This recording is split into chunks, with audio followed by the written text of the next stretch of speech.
Hello, everybody. Happy Thursday, third Thursday in February. I am your host today for the amazing Look to the Children show by ChiroSecure. So I'm Dr. Monika Buerger, and we're going to have a little fun today. What I want to do is, first of all, I want to thank ChiroSecure for always giving us an amazing experience and always having the backs of chiropractors around this amazing country. So thank you, ChiroSecure, for giving this opportunity to share our story and our information on these little fiddle farts for this show. So today I want to kind of go over how to help you build a milestone awesome family and pediatric practice. And what I mean by that is really how to foster building generations of family members into your practice. And what are some simple things we can do from the get-go when you first evaluate that little baby in your office? A lot of questions I get is, okay, I've educated my patients on the power and of chiropractic, the amazing power chiropractic has. I see them through their pregnancy.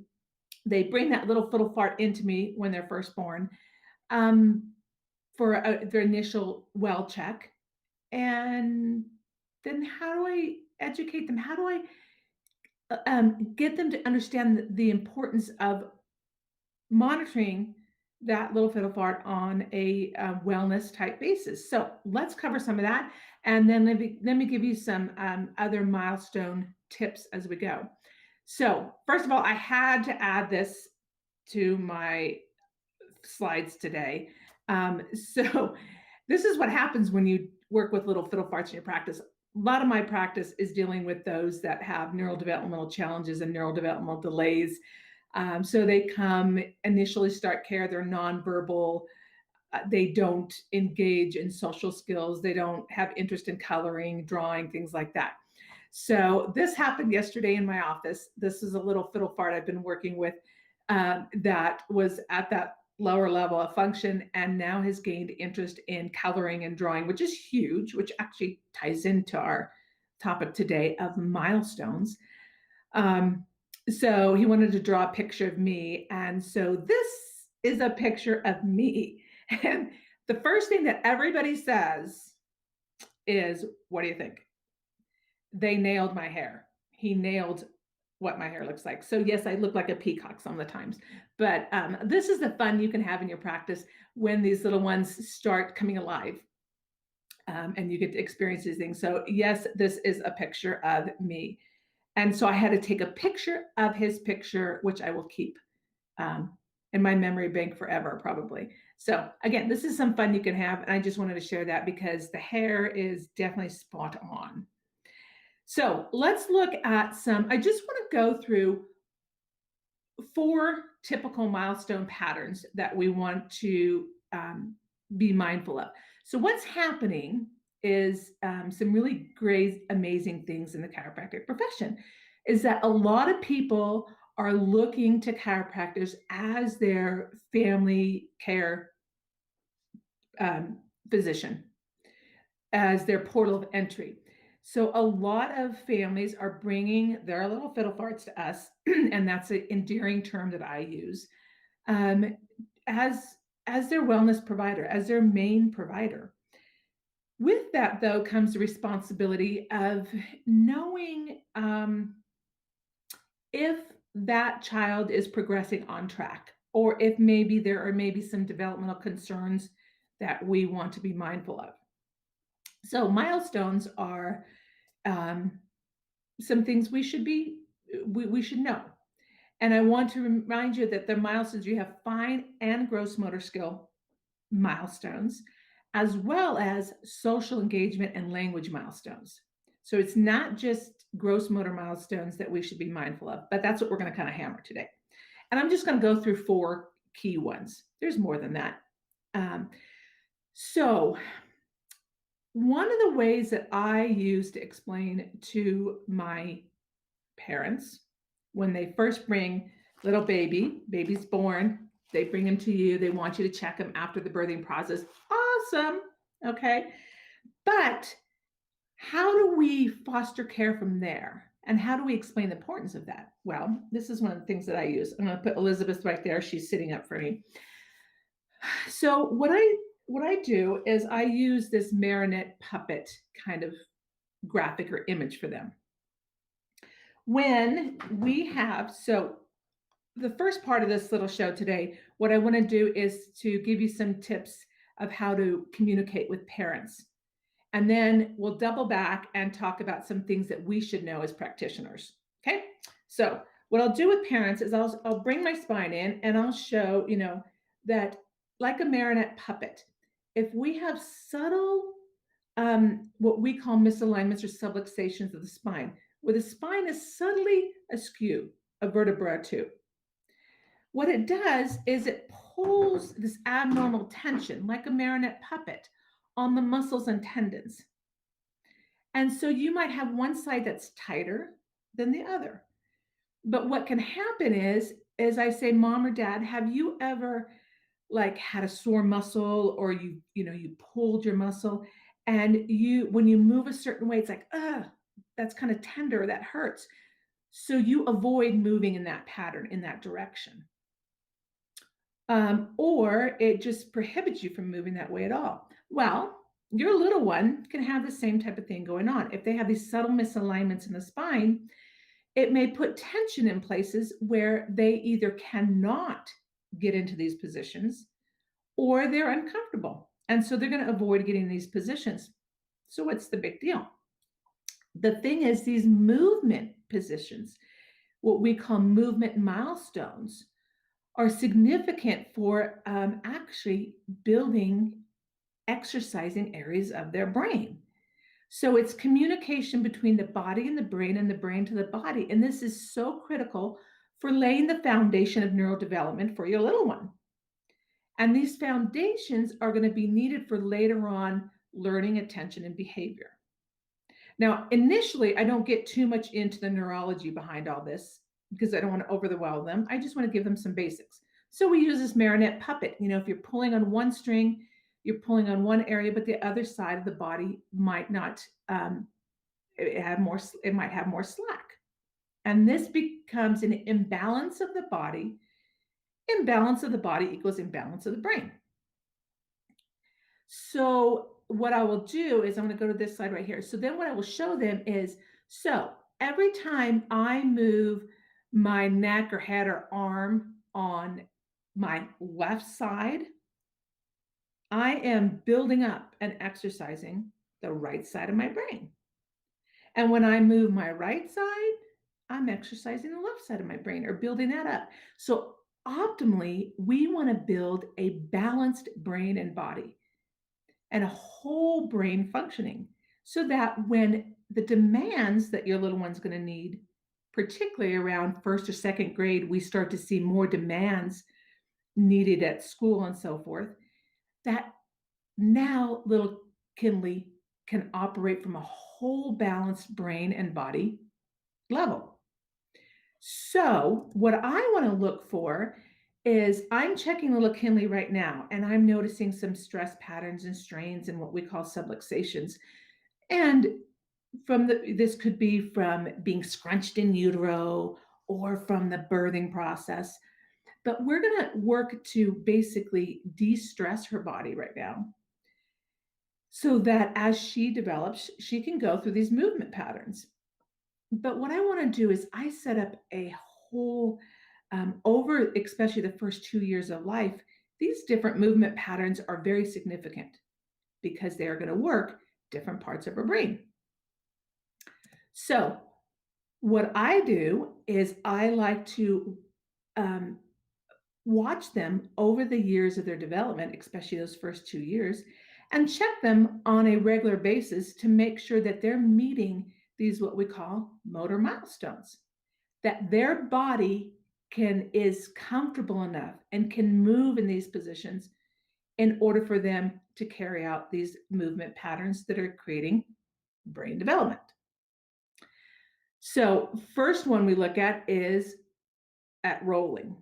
Okay, so I give a very simple explanation of why we want to now not just check Kinley right now after the birthing process and make sure we clear out any restrictions or subluxations. But how we want to make sure that as we go month by month, so you might create a wellness plan, and that may look like twice a month for your office or once a month, depending on your wellness plans. But the reason why we want to create this milestone wellness practice is because you are going to watch for these milestones to come into play. Again, if they have subluxation patterns and that restricts them from getting there, then we catch them right away. Then I look for any, potentially concerns that she's not being able to engage in these movement milestones, and we address them in a preventative mode. So we basically prevent the train from derailing and going off the tracks. Okay, and you set the stage right there. So with that said, we want to look at, and again, we're just going to go over 4 today. Rolling is one of them. Between about the age, and with milestones, with movement milestone patterns, you need to give or take a month or so on either side. These aren't really hard concrete. The other thing to be mindful of is a lot of parents these days, they think faster is better, right? Why aren't they walking by 10 months? That's a big question I've been getting lately. They're 10 months old and they're not walking yet. It's okay. They shouldn't be really. Really, if we look at decades ago, it was around 18 months. If they weren't walking by 18 months is where the concern became a concern. So 10 months, we shouldn't even be there yet. So we need to also explain that to the parents. Faster is not better. So I want to make sure that Kinley is free of subluxation patterns so that she can also do these movement patterns appropriately.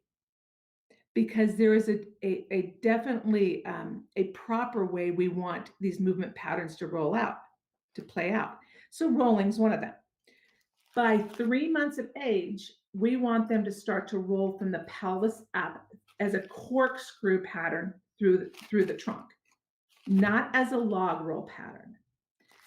One of the things that we should understand as primary portal entry docs is that movement patterns, proper movement patterns, are associated with things like neurodevelopmental delays and particularly autism, and the type of movement pattern.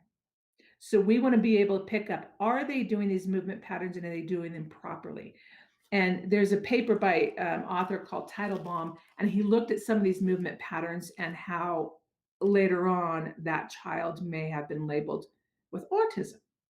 Now, we don't want to start there with parents. What we want to do is we want to explain to them that we're looking and we're going to create a family wellness protocol for little Kinley so that we can make sure she hits those motor milestones properly.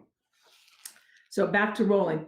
3 months of age, through the pelvis, through the trunk, and around. Now let's think about this from a clinical perspective. If we have lumbar and pelvic subluxations that are restricting movement, another big one are going to be psoas muscles. These are areas we really want to keep healthy and subluxation free in order for that little fiddle part to be able to get in that movement pattern. The other thing I want you to take into consideration with rolling is the sphenoid. It mimics the pelvis. So don't just get honed in on the pelvis. Look at the entire spine. Look at dural tension. Look at the sphenoid. So 3 to 4 months-ish, rolling from the pelvis forward through the trunk in a corkscrew pattern. About 6 month-ish, they're gonna go from the shoulders, and that's gonna initiate the roll and through the pelvis and around. Okay, so again, it's not just being able to hit that motor stone, it's the quality of it.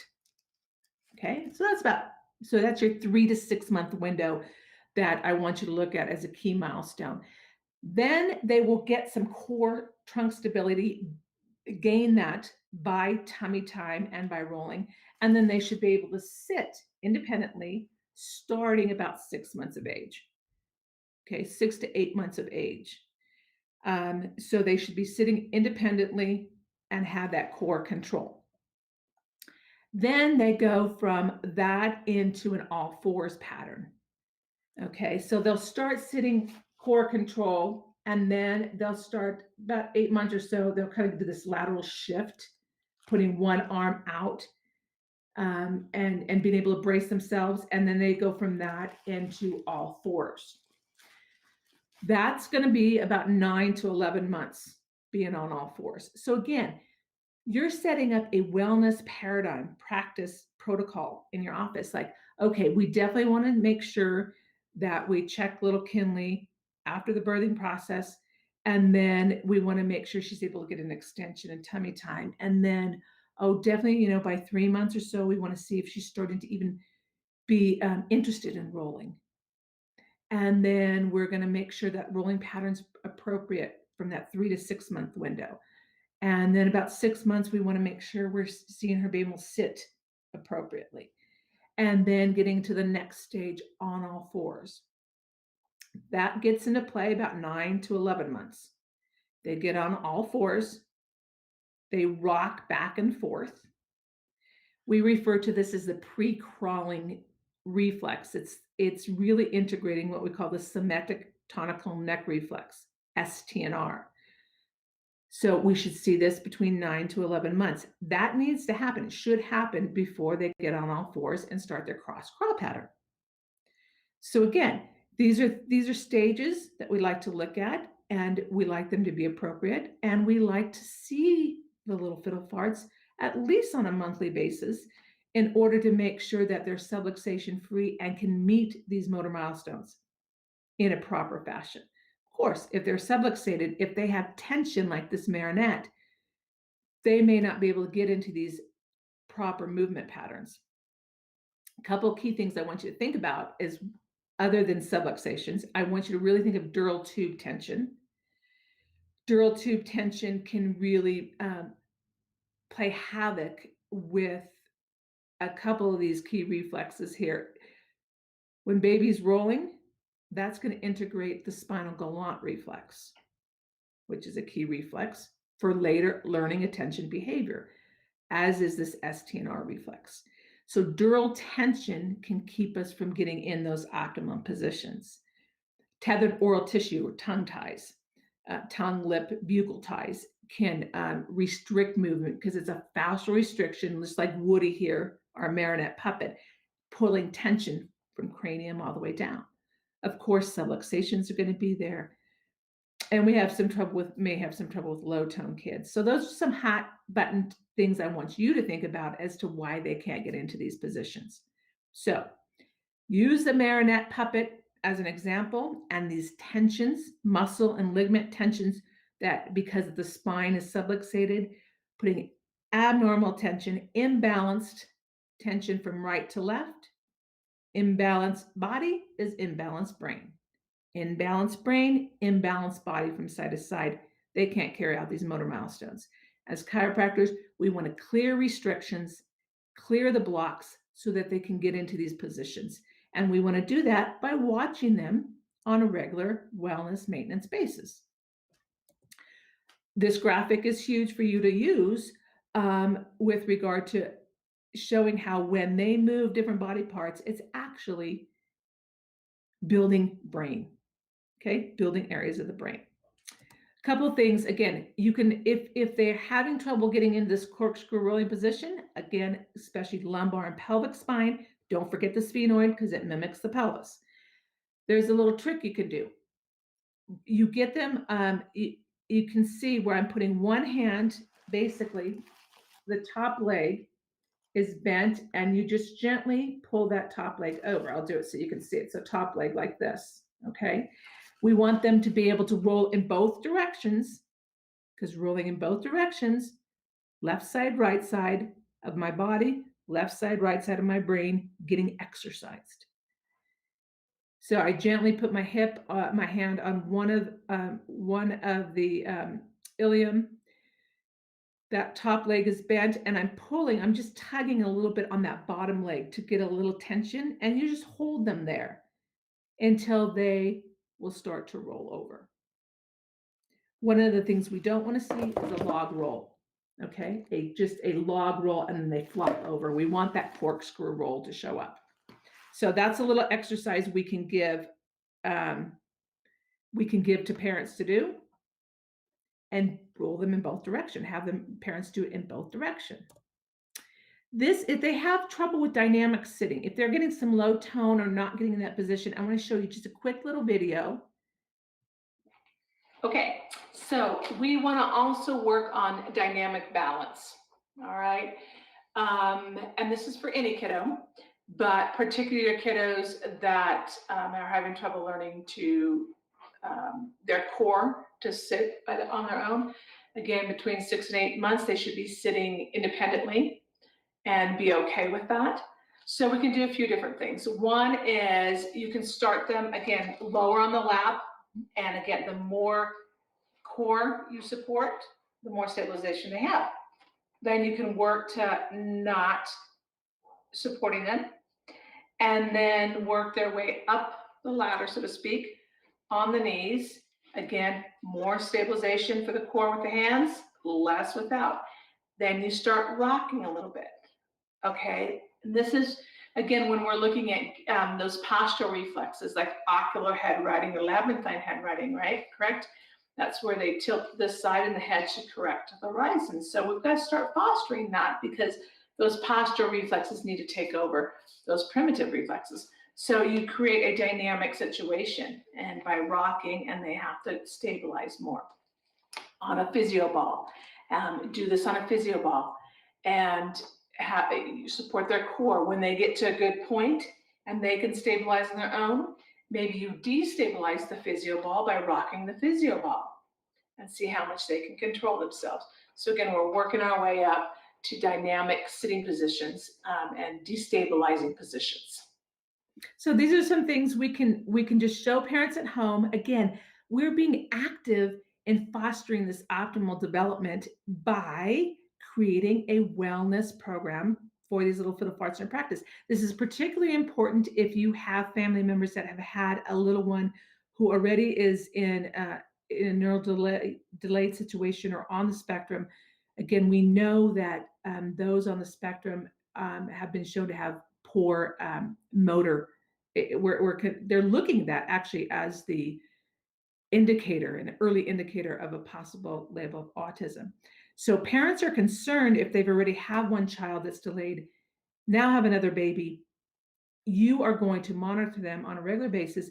And this is going to help you foster creating a brain-based wellness program in your offices, to where you're really going to not need to do a lot as far as always getting new patients in, because you're seeing these families for years to come, generation after generation. So those are some things I wanted to share with you. I didn't put in here, I meant to, sorry. If they have trouble getting on all fours and rocking, you can trap them between your legs, okay? Trap them between your legs and hold them up a little bit. And that just gives them, again, more core control to get on all fours. Or just have parents hold them and stabilize their pelvis and get them on all fours, and then gently rocking back and forth. So hopefully you can see that. I'm going to, so again, have them on their all fours, stabilize their pelvis, okay? Or like I had them here, instead of between my knees here, I'll have my legs flat. Baby is between my legs, to get my legs kind of squeezing them a little bit to give them some support to get into that all fours position. And then by 9 to 11 months, that's when you want them there, and gently rocking to help integrate that ST and R reflex. This is the other thing that has been really great is those that I mentor. I made what I call a quick screen milestone. And here you're seeing a gross motor, fine motor, social, and language. Just quick screens as you are in the room with these little fiddle farts. I have them for all ages, year 1, 2, 3, 4, and 5. They're all separate ones to use as a screening tool. So you have that there in front of you. Okay, little fiddle farts coming in. They're 2 to 3 months old. These are some things I want to kind of check real quick to see if they're hitting those milestones. But the other thing that has been fabulous is using a handout like this to give to parents and say, okay, mom, dad, what we're going to do is I have this in Kinley's file. Oh, look, she's doing great. She's hitting all these milestones. Now, next month when she comes in, we're going to look to make sure that she's hitting this, this, and that in the proper fashion. If she's not, obviously, we're going to check for subluxations and anything other red flags that might come up, and we're going to conquer it before it becomes an issue. And I give the parents this handout, and they love it because they're like, they're engaged in their child's care and their child's progress. And we're on the same page, and they can look and they can say, oh, she did hit this, or like, hey, doc, I don't think, she's getting there, and that may be an indicator for you to say, you know what, we're going to need to up care for a little bit. Maybe for the next month, we're going to up care. I want to see her weekly or twice a week for a few weeks until we clear these subluxation patterns. We see these milestones coming on board, and then we can back off again. So you're being active, they're being active, and it's really kind of it's really keeping them on track to keep their appointments as well.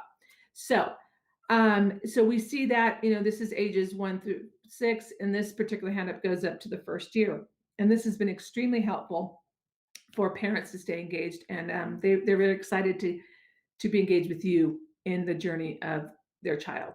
So what I did was I've got so much great feedback on that handout, and it's become a way for doctors to really foster this wellness milestone family practice, and to kind of pivot that message from a pain-based to a brain-based wellness paradigm. So if you want that handout, I will send it to you, actually, as part of my thank you for listening to me, and as my thank you for ChiroSecure for always supporting us. So just text this number. If you text this number, you can, we'll put you in part of our community outreach programs and send you that free handout to give to your practice members as well. So again, I want to thank all of you for being a part of this amazing profession and looking out for the little fiddle farts. You don't actually have to, you can text the word whoa. When you text this message, you can text the word whoa, or text any message you want. You can even text how much you like my hair. Maybe there's a theme going on here because that initial picture, and now we have this monkey, and maybe it's a hair theme. So you can text me any word you want. But if you text that number, I will know that you want that handout, and we will get it to you. We'll be happy to get it to you. Again, hopefully this helps you build a milestone family wellness practice for generations to come, and we move those kiddos forward in the healthiest fashion we can. So until next month, I wish you all an amazing month of changing lives, changing the future. Again, ChiroSecure, thank you for helping us share our message and get this word out to everybody else. And Eric Kowalski will be with you the first Thursday of next month, and I'll be back the third Thursday of next month with hopefully a surprise guest. We'll see you then.